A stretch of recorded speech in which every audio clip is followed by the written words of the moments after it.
میاں والی کا اصل جو نام ہے وہ میاں والی نہیں ہے، وہ میاں علی تھا۔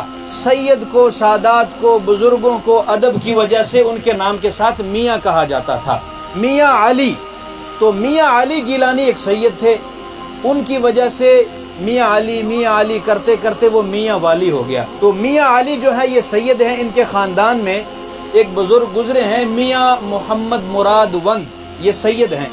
میاں مراد وند کے خاندان میں ایک بچہ تھا، سید تھا، تو اس نے قرآن پاک حفظ کیا۔ قرآن پاک حفظ کرنے کے بعد اس بچے کے دل میں ایسی محبت بس گئی قرآن کی اور اللہ تعالیٰ کی، جب بھی وہ چھٹی سے گھر آتا تھا تو قرآن کو سینے سے لگا کے رکھتا تھا۔ وہ گھر سے مدرسے جاتا تھا تو قرآن کو سینے سے لگا کے جاتا تھا، وضو کے لیے جاتا قرآن رکھتا، واپس آتا پھر قرآن سینے پہ رکھتا۔ اس کے دل میں قرآن کی ایسی محبت داخل ہو گئی۔ وقت گزرتا گیا، سید بھی ہے، قرآن کا حافظ بھی ہے، وقت آ گیا اس کا آخری، روح پرواز ہو گئی۔ جب روح پرواز ہو گئی، بچے کو موت آ گئی، بچہ فوت ہو گیا۔ کیا دیکھتے ہیں، موت کے وقت بھی اس بچے نے قرآن کو سینے سے لگا رکھا، اس نے قرآن کو سینے سے لگا رکھا ہے۔ غسل دینے کی تیاری کرتے ہیں اہل خانہ، رشتہ دار، لیکن وہ بچہ قرآن چھوڑنے کا نام ہی نہیں لے رہا۔ یہ حقیقت ہے جو واقعہ بیان کر رہا ہوں، قبرستان میں اپنی آنکھوں سے جا کے تم دیکھ سکتے ہو اس حقیقت کو جو میں بیان کر رہا ہوں، یہ کوئی کہانی نہیں ہے۔ میاں مراد وند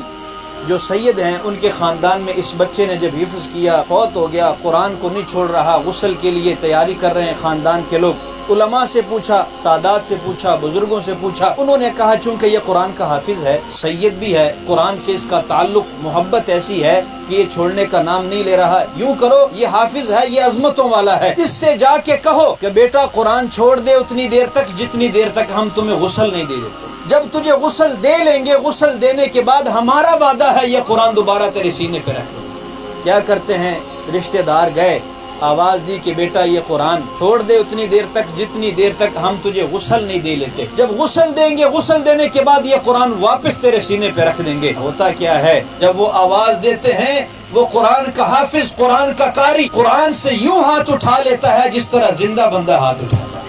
خاندان والے قرآن ہٹا کے اسے غسل دیتے ہیں، غسل دینے کے بعد، کفن دینے کے بعد دوبارہ سینے پہ قرآن رکھتے ہیں، وہ قرآن کو دوبارہ پکڑ لیتا ہے۔ بالآخر مزے کی بات میں اب بتا رہا ہوں آپ کو، اس سید کو اٹھایا، قرآن کا حافظ کو اٹھایا گیا، میاں مراد وند پردہ فرما گئے تھے، ان کی قبر بنی ہے قبرستان میں، تو ان کی قبر کے پاؤں کی جانب اس حافظ قرآن کی قبر بنا دی۔ جب قبر بن گئی، رات ہو گئی، میاں مراد وند اپنے عزیز و اقارب کے خواب میں آئے اور کہا کہ آپ نے میرے ساتھ بڑا ظلم کیا، اچھا نہیں کیا آپ نے، ایک قرآن کے قاری کو، قرآن کے حافظ کو آپ نے میرے پاؤں کی جانب دفنا دیا۔ میں سید ہوں، میں قرآن کا ادب والا ہوں، میں قرآن کا احترام جانتا ہوں، قرآن کی عظمت کو جانتا ہوں، اس کے سینے کے اندر قرآن ہے، اس کے سینے کے اوپر بھی قرآن ہے، وہ سید بھی ہے، وہ حافظ بھی ہے، اس کو میرے پاؤں کی جانب آپ نے کیوں دفنایا؟ کہنے لگے کہ آپ نے اچھا نہیں کیا، اب اس طرح کرو، آپ کو آنے کی ضرورت نہیں، میں خود اپنے پاؤں پھیر رہا ہوں دوسری جانب۔ پلکھیز خپل ابو بل خواجه نگر زوم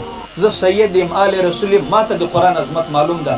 ہوا کیا، خاندان کے لوگ، ایک نہیں دو نہیں کئی لوگوں نے یہ خواب جب دیکھی تو اٹھے، بھاگ کر گئے قبرستان، دیکھا میاں مراد وند نے اپنے قدموں کو حافظ قرآن کی قبر سے یوں پھیرا ہوا تھا، یوں قبر چاک ہوئی پڑی ہے، قبر دو لخت ہوئی پڑی ہے، پاؤں دوسری جانب پھیرے ہوئے ہیں۔ آج بھی آپ دیکھ سکتے ہیں اس قبر کے اندر وہ چاک بھی موجود ہے، قبر کا جو مڑنا ہے وہ بھی موجود ہے، صاف نظر آتا ہے۔ میاں مراد وند کی قبر میاں والی میں جا کے آپ کسی سے بھی پوچھ سکتے ہیں۔ اچھا، اس دنیا میں جب حافظ قرآن کو اللہ نے یہ عظمت بخشی ہے، ایمان سے بتاؤ قیامت والے دن اللہ تعالیٰ کتنی عظمت شان عطا فرمائے۔